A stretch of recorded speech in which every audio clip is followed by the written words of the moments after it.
Good morning, everyone. Welcome to this edition of Monday Morning Musings. Steve Crosby here, and we are talking about the letter to Philemon and the issue of slavery in Roman culture.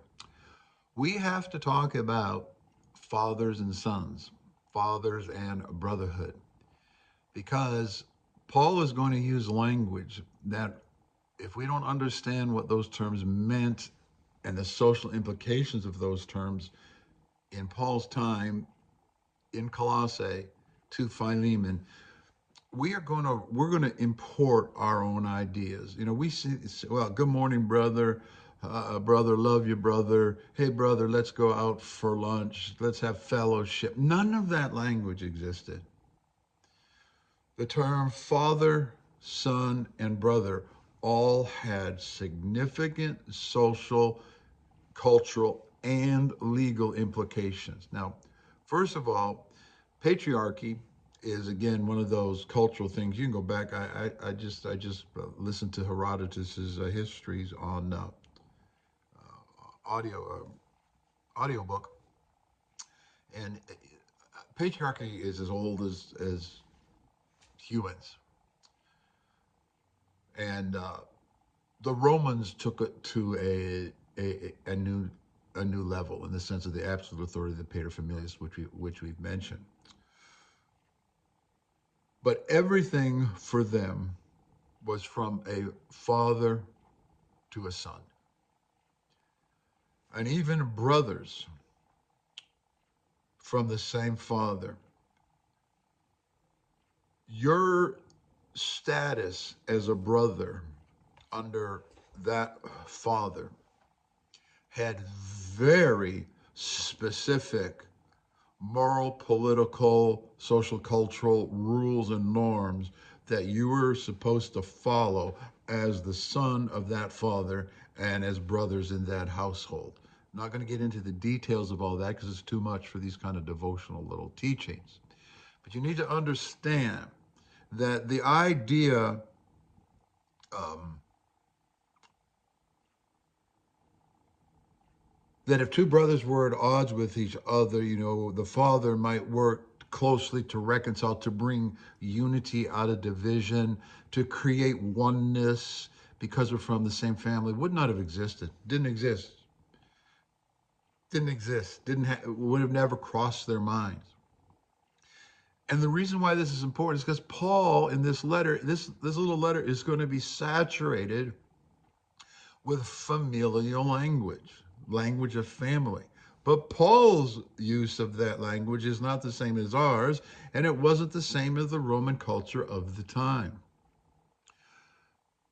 As a son, your future, your pathway to identity, your pathway to a career, if I can use that language, which is chronologically not accurate, it's anachronistic, is hinged to your father. It's going to come through your father. Opportunity, privilege, social standing, it all flowed from the fathers to the sons. And the only reason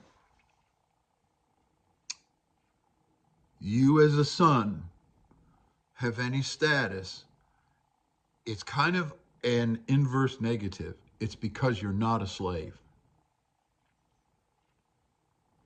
What does it mean to be a son in a family? Well, you're not a slave.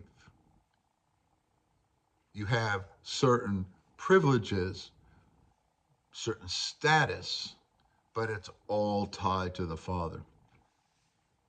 If your connection to your father is lost somehow, you are in big trouble in their world. You have no future. You're not getting any property. You're not going to inherit their status, their money. If your father was a tradesman, a professional, you're not going to be trained in that trade or profession. So to be fatherless or to have no social standing in a family headed by a father, you're it's another element of non-personhood. And brothers were not brothers as a matter of filial closeness and affection. It was simply because they both have attachment to the same Father. So when we talk about the Father having absolute authority, we have no idea the extent of how that worked out. But one of the words or one of the phrases that was used to describe uh, a slave in Latin is filius neminis. Filius neminis. Translated is a son to no one. There could not have been a more despairing, hopeless, futureless, abandoned label that you could put on anyone in their time than filius neminis. You're a son to no one. That label is communicating to everybody you meet.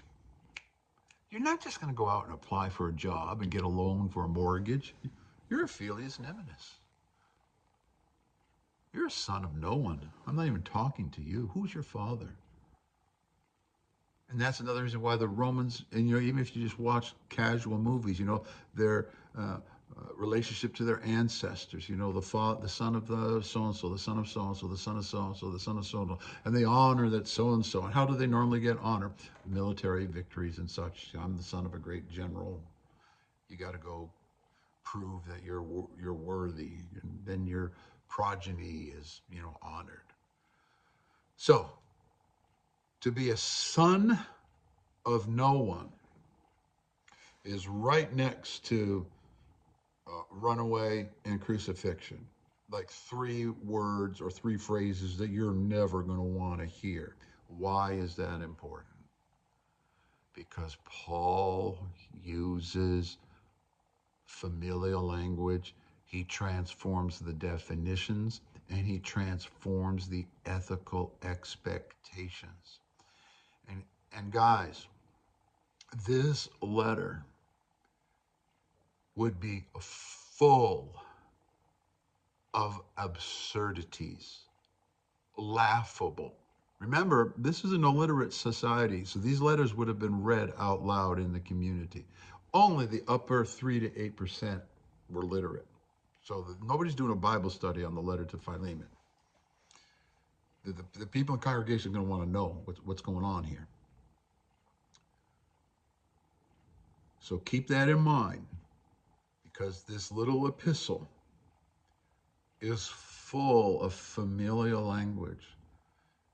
And it's not just because Paul's trying to be nice. There are ethical expectations in the language. And by ethical, I mean behavioral requirements. And that's a dirty word for hyper grace, grace only, nothing I have to do, Jesus loves me no matter what I do, sort of Christian. I got my ticket punched to heaven, and I'm going there when I die, and you won't unless you punch your ticket too. To be a follower of Jesus had ethical expectations, not demands, not requirements to earn Father's love, but because a good tree brings forth good fruit consistent with the DNA of the seed that has been planted.